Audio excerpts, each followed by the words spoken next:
The Mario franchise is not the type of series to feature character development. It's not story driven enough for that, and the games aren't connected in that way, so most characters don't ever really change between titles. There are some super minor examples, like Bowser Jr. starting Sunshine believing Peach is his mother, but eventually ending it knowing she's not, but they are far and few between. And that means that most of the time, the personalities and mannerisms of the Mario cast are entirely based on their first appearance and are never really altered beyond that. Petey Piranha still pukes up goop every time like he's still in Bianco Hills, and more recently, Pauline now suddenly only has voice lines that are half singing due to Odyssey, and it will probably stay that way until the heat death of the universe. That's her thing now.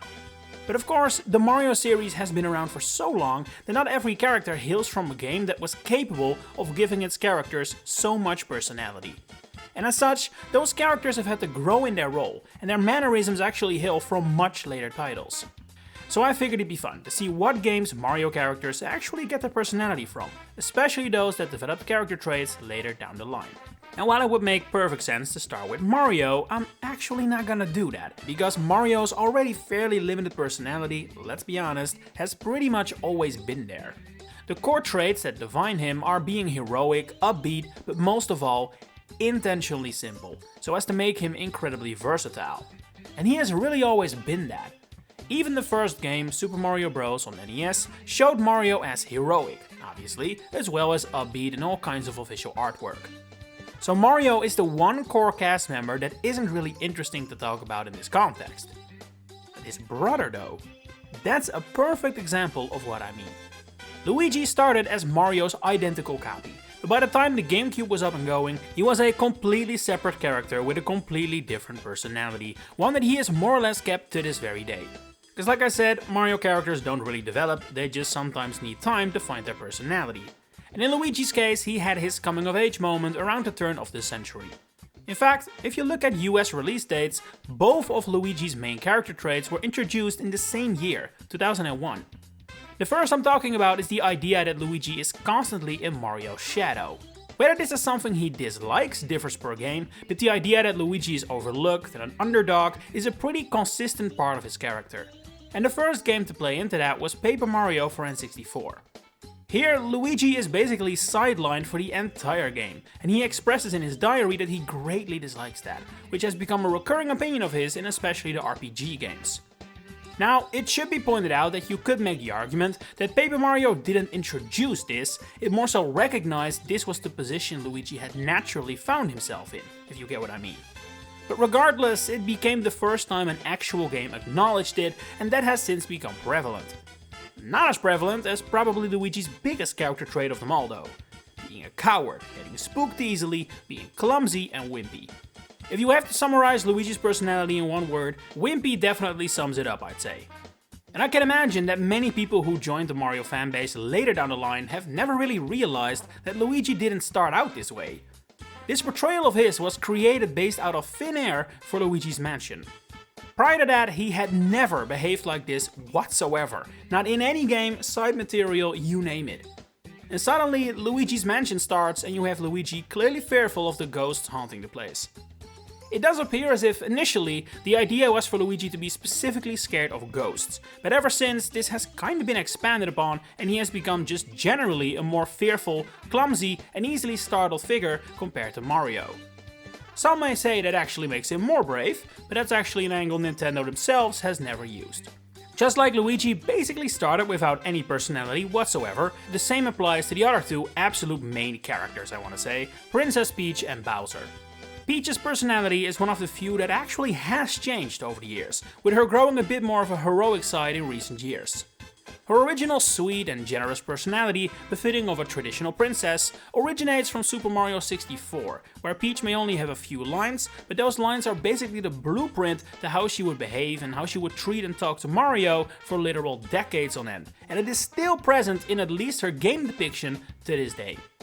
She has grown a bit of a feistier side, or perhaps observant is more accurate, since then, but it is very hard to pin down where exactly this started.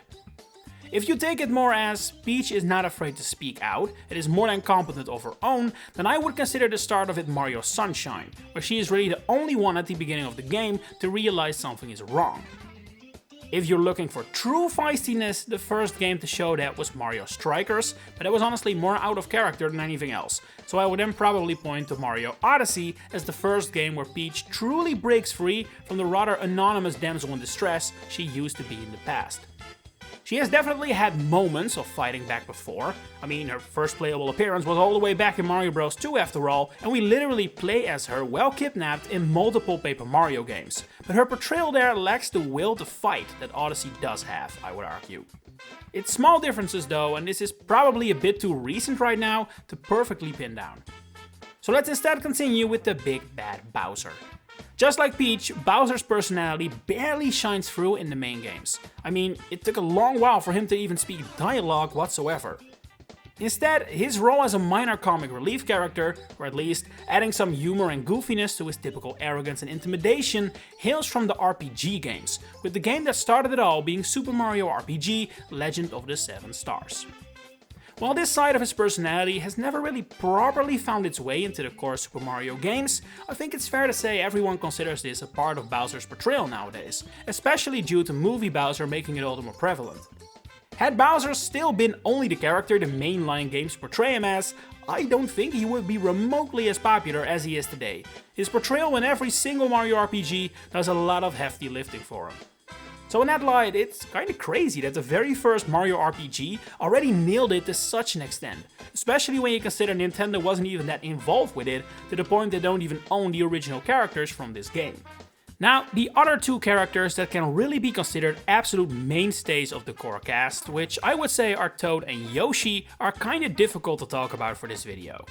Toad is in general very tricky, seeing as for a very long time, Nintendo barely even treated him as a unique character, with a whole bunch of Toads playing a whole bunch of roles, while all kinda having the same personality. It's pretty weird when you think about it. That definitely doesn't apply to Yoshi, despite the friendly dinosaur also being just one of his entire species. But Yoshi has kinda the same problem as Mario, where you could make the argument he barely even has a personality.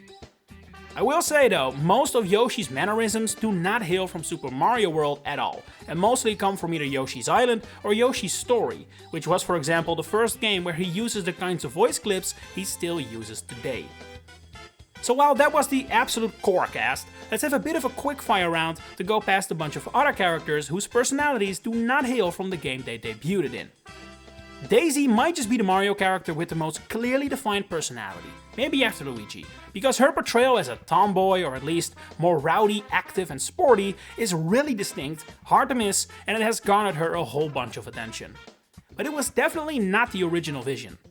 In Super Mario Land, Daisy is a Peach clone, simple as that, and that would kinda remain her role even in the first few spin-offs that brought her back, like Mario Tennis for N64.